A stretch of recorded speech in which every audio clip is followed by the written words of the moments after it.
the championship format works, we are about to announce 64 teams. The top 16 teams will get to host regionals. It goes regionals, super regionals, and then we will send 8 teams to the Women's College World Series starting on June 2nd. And the best part is we have you covered. Every single pitch will be on our ESPN family of networks until we crown a champion in OKC.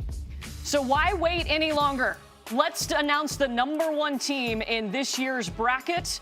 Don't think it's a surprise. It is the Oklahoma Sooners. They have the 3rd most national titles with 5 after beating Florida State in the Champ Series last year. They won their 10th straight Big 12 regular season title and just those 2 losses on the season to Texas and Oklahoma State. So who will the Sooners be facing? That would be Prairie View A&M. And get this, the Lady Panthers started the season 0-19, and then they won the SWAC tournament, and here they are. Also, in the Norman Regional, the Minnesota Golden Gophers. Their name being called out of the Big Ten. We'll get to see them back in action. Who will they be facing? How about a team from the SEC, Texas A&M? Jo Evans, 2 wins away from 1,300 for her career. And also, if you don't know, she hits a mean gritty. But this regional, Michelle, it should be fun. Any concern about Oklahoma after the loss to Oklahoma State in the Big 12 championship? Absolutely not. This team is led by freshman Jordy Ball. They've got 3 great arms in the circles, 125 home runs on the year, a .367 team batting average, gaudy numbers. Jocelyn Allo, Grace Lyons, Tiare Jennings. This team can do it all. It's the championship mindset. Look for them to bop the ball out of the yard. I'm excited to see what Jocelyn Allo does. 113 home runs in her career. Yeah, makes it look easy. No question. Oklahoma, they just hit dingers. How about our #2 seed in this year's tournament? Well, it's a team that has been there on the very top before. Florida State, they won it all in 2018. They won their 18th ACC tournament title this past weekend. Mac Leonard with a 3-run homer in the bottom of the 6th. They end the season on a 14-game winning streak. And here come the Florida State Seminoles. Who will they be facing? Howard out of the MEAC. Head coach Torrey Tyson has done a fantastic job. They had to beat Morgan State 2 times on Saturday for their 2nd MEAC title, the first since 2007.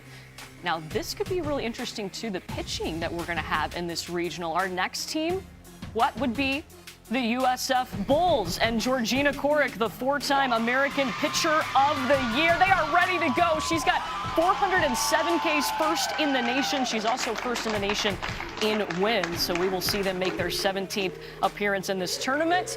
Good pitching, and we've got some good hitting with their opponent, Mississippi State. Mia Davidson, the SEC all-time home run leader with 95th in Division I history. Amanda, this should be really fun, and Florida State could have a challenge. Yeah, they could. This is a competitive regional, Courtney, in Tallahassee, but Florida State is a team that thrives in the national spotlight, and they know how to win close games. We see them do it year after year. All year long, they've had the best defense in the country, anchored by Sydney Sherrill as their 3-time ACC Defensive Player of the Year.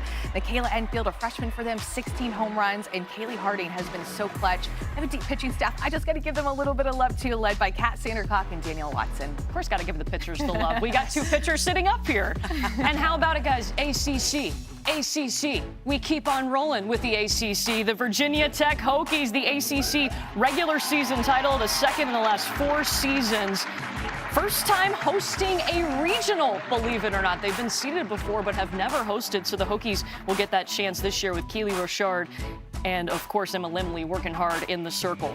Virginia Tech will be facing St. Francis, the Red Flash, the first to win 5 straight NEC titles for their 5th straight NCAA appearance. They were in the Austin Regional last season. They'll be in Blacksburg this season. Also going to Virginia Tech, that would be the Miami, Ohio Redhawks out of the MAC. 2nd straight NCAA appearance. Guess what? They hit 6 home runs against Bowling Green in the championship game, won 11-0 in 5 innings. First school in MAC history with over 100 homers. And this next matchup could be a little bit spicy because who are they playing? That would be Kentucky, a team that they beat during the regular season. But you better believe that Aaron Koffel, Lauren Johnson, Kayla Kowalik, all first-team All-SEC selections, they will be ready to go. And this could be exciting, Michelle. Well, this is going to be a great pitching matchup. Virginia Tech has Keely Rochard, Emma Limley. They can deal it. Emma Ritter, Cameron Fagan. This is a team that is just very good. ACC regular season champions. They have a chip on their shoulder. They are good. They know they're good, and I think they're out to prove something. So that's how the regional looks in Blacksburg, with Virginia Tech hosting as the 3 seed. The 4 seed could just mean more. Sometimes it does in the SEC. Arkansas, they are winning their first SEC tournament title, their 11th NCAA appearance. Courtney Deifel has got this team rocking with the SEC Pitcher of the Year in Shanice Dells and the SEC Player of the Year in KB Sides. The Razorbacks' opponent, that would be Princeton. Their 11th NCAA appearance. They had to win 2 elimination games to make it here. They got the automatic bid out of the Ivy League. And then some teams that know how to crush the ball. That would be Wichita State, top 5 team when it comes to average. And Addison Barnard hitting .409 on the season. She's the American Player of the Year. Wichita State will be facing a team from pretty far away, Oregon. The Oregon Ducks from the Pac-12. Their name called 31-17 on the season. And this is an Arkansas team that is really hot right now, Amanda. In all 3 aspects of their game, and a team that continues to knock out first. Their next goal, you guys, is to get to OKC for the first time. Their offense hits for average. They hit for power. A 4-headed offensive monster of KB Sides, Danielle Gibson, Lenny Malkin, and Hannah Gamble. You mentioned Shanice Dells, but they also have Mary Haff, last year's SEC co-pitcher of the year. So a couple of pitchers of the year on their team. Yeah, watch out for the arms in the circle for the Razorbacks. The number 5 seed, it is time to find out who it is. And you know this team if you are a softball fan. They have won more national championships than anyone. That is the UCLA Bruins. 20 shutouts on the season. They're 43-8. They are the number 5 seed. Megan Faramo in the circle. Brianna Perez with the big bat. And UCLA will be facing a new face in this tournament. Let's hear it for the Lopes, making their first appearance out of the WAC. They have an all-new coaching staff. Get this, Shannon Hayes, their head coach, actually coached basketball at Abilene Christian, and now he's got Grand Canyon in the NCAA softball tournament for the very first time. Also in this regional, LMU, the Lions, their 3rd appearance. First time we're seeing LMU since 2007. They won their first West Coast Conference title, shared the regular season title with BYU, but they're getting that automatic qualifier due to the tiebreaker, and the Lions are pumped up to face none other than the Ole Miss Rebels, making their way back out to the West Coast to play a little postseason softball. And the UCLA Bruins, Michelle, you can never underestimate them. Absolutely not. Megan Faramo chomping at the bit to get back to Oklahoma City after being injured last year. Holly Acevedo, one of the best fielding pitchers in the game, and a great changeup. But this team, UCLA, they can swing it as well. Bea Perez, the number 3 all-time hits leader at UCLA, Kensley Washington, Savvy Pola. There are just name after name of this UCLA team that knows how to win championships. Time for that number 6 seed. Roll Tide roll. That would be Alabama. Coming out of the SEC. Now, they lost to Missouri on Thursday at the SEC tournament, but they're ready to get back on the field. Montana Fouts, a first-team all-SEC selection. Alabama, who will they be facing? A team just a little bit up north from Tuscaloosa. That would be the Chattanooga Mocs. They scored 7 runs in the last 2 innings to beat UNCG to win their conference, their SoCon tournament title, making their 12th NCAA appearance. Also going to Tuscaloosa, the Murray State Racers, their first time in the tournament as well. First OVC title, beat Belmont after dropping the first game. And in this regional, a team from out west. That would be the Stanford Cardinal, another Pac-12 team. They are in and ready to go and make the trip to Alabama. Yeah, get fired up, Stanford. Let's go. About this Alabama regional, Amanda. Love to see the reactions, by the way. That just makes me so happy. But this Alabama team is a team that always plays for each other. Remember, they have that Women's College World Series experience from last season. They're led in the circle by Montana Fouts and hopefully a healthy Lexi Kilfoyle. A couple of transfers that need to be on your radar is biggest impact transfers in the game. Allie Shipman and Ashley Pringy. Shipman leads the team in RBI and average, and also so many new faces in that freshman class. This Alabama team struggled a little bit at the end of the season, but don't be fooled. They have a very strong pitching staff and that experience that can help them late in the season. Yeah, Alabama did lose 5 of their last 8 games, but they, as you said, they are experienced and ready to go. We are ready now to see who the number 7 seed is going to be. They might be the most happy team in this tournament because they're coming off a huge win. Just one of 2 teams all season to take down the number 1 team in the nation. The Pokes, living large, beat Oklahoma in the Big 12 final in 8 innings. And they are the number 7 seed. Who will they be facing? That would be the Fordham Rams out of the Atlantic 10. They came out of the winner's bracket, lost to George Washington, and then had to win the next game. And here they are, ready to go. Also going to Stillwater, a first-timer. North Texas, the Mean Green, defeated Western Kentucky 9-0. They just, hit 4 home runs in that game. North Texas ready to rock against a team out of the Big Ten. Nebraska. The first NCAA appearance since 2016 for Nebraska, who beat Michigan, the first tournament title for them since 2004 when they were in the Big 12. And first 40-win season since 2014. Michelle, how you feeling about your Pokes right now? Oh, they're feeling good right now, coming off of that Big 12 championship, man. They've got some great arms in the circle. Miranda Ellish, Morgan Day, Kelly Maxwell, the lefty from the southpaw, just getting it done. 16 wins on the season. How about Bree Evans and Chelsea Alexander? They can flat out fly and run. Sydney Pendleton has started every game in her career. I love this team. They do a great job, and Kenny Gajewski is super excited about where the Pokes are right now and how they're playing. Yeah, and they looked really good yesterday when they were able to upset Oklahoma. The 8 seed, remember, you want to be one of these 8 seeds because you have the chance to host a super regional. It's so important. And Arizona State, you are there. The Sun Devils, out of the Pac-12, head coach Tricia Ford, the Pac-12 Coach of the Year, the first Pac-12 title since 2011, their 3rd overall, and they were able to claim that title outright with a win in Game 3 against Washington. They actually hit 3 home runs off of Gabby Plain, who had only given up 10 all season. Arizona State will be facing Cal State Fullerton. The Titans ready to tighten up out of the Big West, their 30th NCAA appearance. Won the series with Long Beach for their 13th Big West title.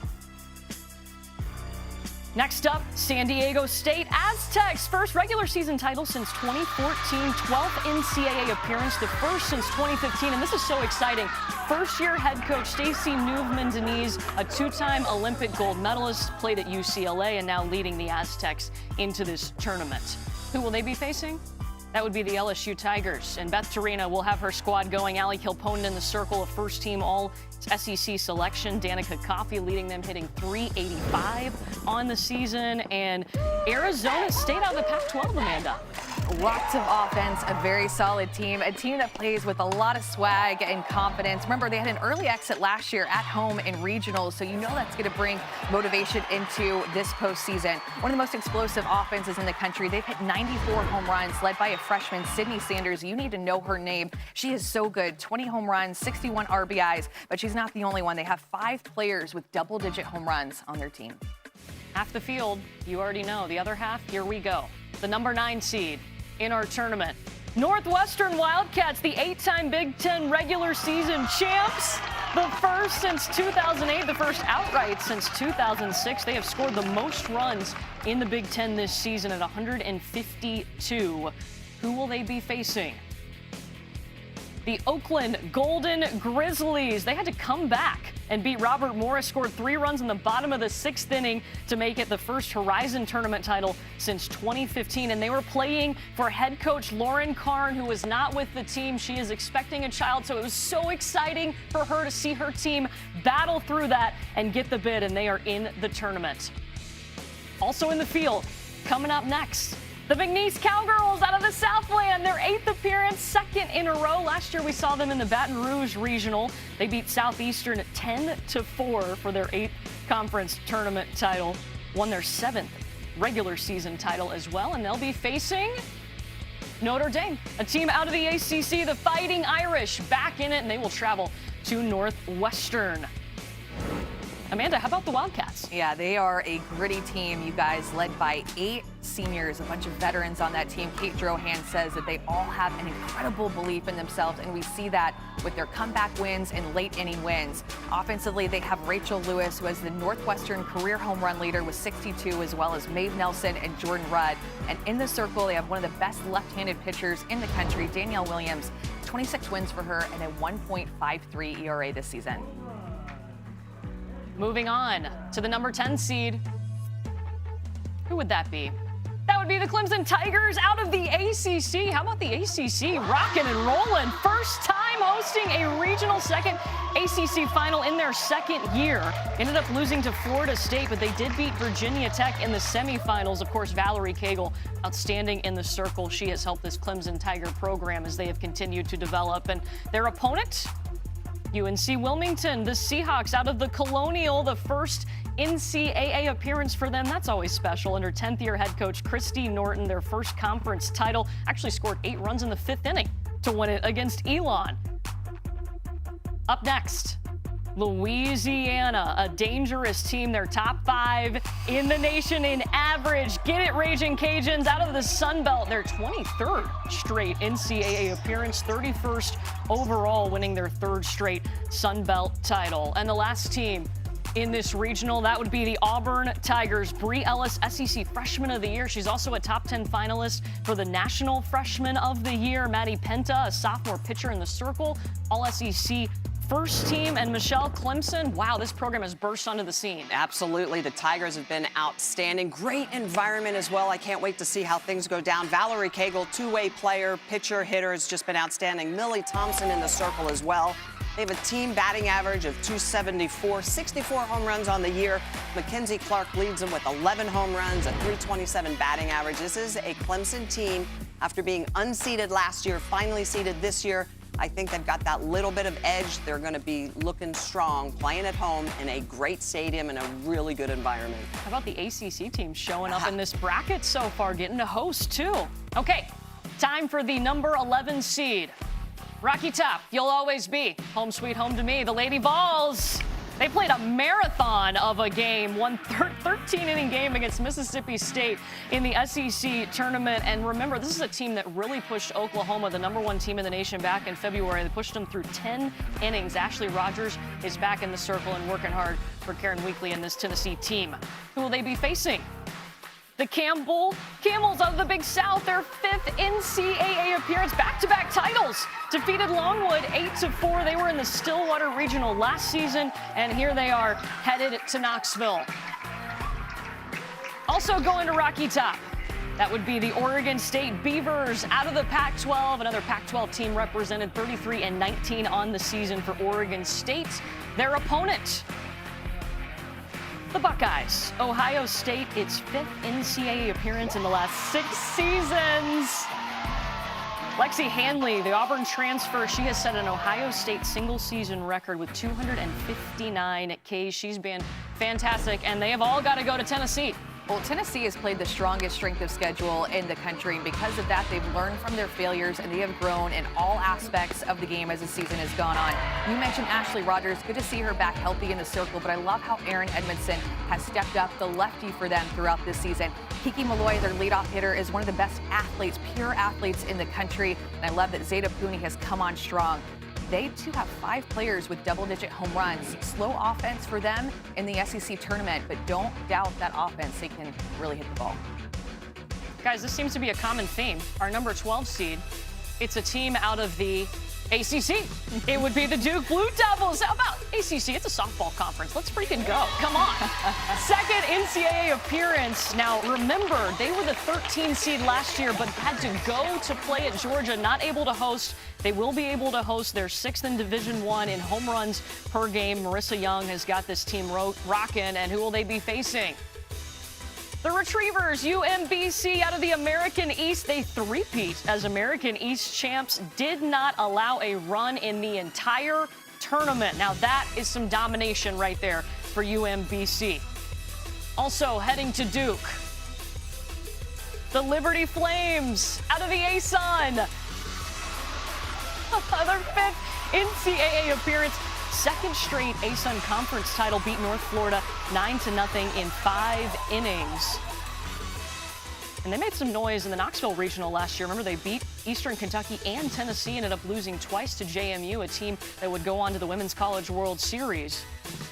Speaking of teams in the Women's College World Series last year, Georgia, they were there as an unseeded team. Unseeded here And a little irony, they're going to Duke this time. Duke had to come to them last year, Michelle. Yeah, this Duke team, I'm sure they're excited to host their first ever regional. A team ERA below 2. Peyton St. George, when she's in the circle, can be so strong. Jamison Cable, batting average for this team over 330. 92 home runs on the year. They can also run 79 stolen bases. I love the way that Christina Foreman as well hits the big bopper. 14 home runs on the year. This is a Duke team that is very well tested, have some big wins over big teams in the rest of this field.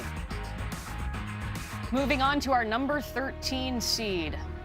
Bracket almost completed is Washington out of the Pac-12. Gabby Plain working her last season, a 2.02 ERA, leads the team with an 18-6 record. Their opponent will be the Lehigh Mountain Hawks out of the Patriot League. Their 11th NCAA appearance. They beat Boston U 2 times to win the title. 15th Patriot League title, the first since 2017. Also heading over to Seattle, Weber State Wildcats out of the Big Sky defeated Sacramento State 8-0 in 5 innings. Look, they outscored their opponents through 15 innings in their tournament, 27-0. 5-inning games 3 times in that tournament. Some dominant performance from the Wildcats. And then a team like Texas heading up to the Pacific Northwest, the first team to beat Oklahoma this season. And Texas, a surprise reaction going to Washington, Amanda. Ooh, that is an interesting reaction. Texas maybe not expecting to go to Washington. Were they expecting to get a seed? Heather Tarr, their head coach of Washington, said in the beginning of the season, make sure the committee knows who you are. Remember, they got the 16 seed last year. They did not want that to happen again, grabbing the 13 this time. More home runs in this season than last year. They're led by Bailey Klingler. She's only hitting .433, only hit 22 home runs, and only 65 RBIs. By far, one of the best hitters in the country. And let's talk about Gabby Plain. So much experience. Is she more rested this season? That was a big question for them last season. It's her last ride. That's so sad. Last chance to watch Gabby Plain pitch. I know. I feel like she's been there forever. Time to move on to our 14 seed. Chomp chomp. The Florida Gators out of the SEC, their 22nd NCAA appearance. Last time they went to the Women's College World Series was back in 2019. Of course, they're the 2-time national champs. They did it in 2014 and 2015. And their opponent? Canisius, the Griffs, and of course their head coach is Kim Griffin, a perfect name. She can't coach anywhere else. First league title since 2009, most wins since 2010 with those 32 wins this season. They enter the tournament on a 12-game win streak. Also heading to Gainesville, Wisconsin, the Badgers out of the Big Ten. They are fired up and ready to get there too. This is going to be a good regional. Wisconsin's opponent. Who will it be? How about Georgia Tech? ACC continues. They lost to Duke in the ACC quarterfinals, but 3 players named all SEC. Impressive season for Georgia Tech, but these Florida Gators ready to host these teams. Well, congratulations to the Gators. And also Tim Walton picked up win number 1,000 this year. Elizabeth Hightower, the ace in the circle. But this is a team that can flat out run 123 steals on the season. Skylar Wallace, Kendra Falby, the freshman, has just been amazing. 35 steals herself. But Hannah Adams is back, had a hand injury. She's back and healthy. That puts Skylar Wallace back at shortstop. One of the best defenses in the entire nation. This Florida team looking strong as of late. They played really well at the SEC tournament. We've got another hot team who's coming in as our number 15 seed. Speaking of playing well at the SEC tournament, that would be the Missouri Tigers. Lost to Arkansas in the championship game, but battled through as the number 7 seed. Larissa Anderson and the Tigers just going. Kimberly Wirt, the Missouri career home run leader. Jenna Laird is leading them in average, hitting .346 on the season. Missouri is a team that hosted regionals and supers last year. They are a dangerous team, and they are hosting an in-state foe. Missouri State Bears, their 7th NCAA appearance. First time we're seeing them in this tournament since 2011. Coach Holly Hesse in her 34th season, getting it done in the first Missouri Valley title in 11 years. Ended up winning 10-4 over UNI. Next up, Arizona. Out of the Pac-12, the Wildcats are back. Obviously, a big history in this tournament, a new era for this Arizona team and their opponents. We got a little Big Ten love. Illinois, the Illini will face Arizona in the regional round first. Let's go. And Amanda, you got to see Missouri in person at the SEC tournament. They're dangerous right now. Yeah, Missouri plays with a chip on their shoulder, and they finished the season really strong, which is why they grabbed one of these last seeds. They play amazing defense. Jenna Laird, their leadoff hitter, is so much fun to watch up at the plate and at shortstop. Kim Wirt leads the team with 17 home runs, and she has one of the best personalities in college softball. Maybe she'll eat her Lucky Charms before regionals. I don't know, but Brooke Wilmus is another senior for them. They are senior-led and driven. This Missouri team may be playing their best ball of the season here late in the game. Magically delicious. Missouri, the 15 seed. So there's one seed left, one opportunity to host. Who will that be?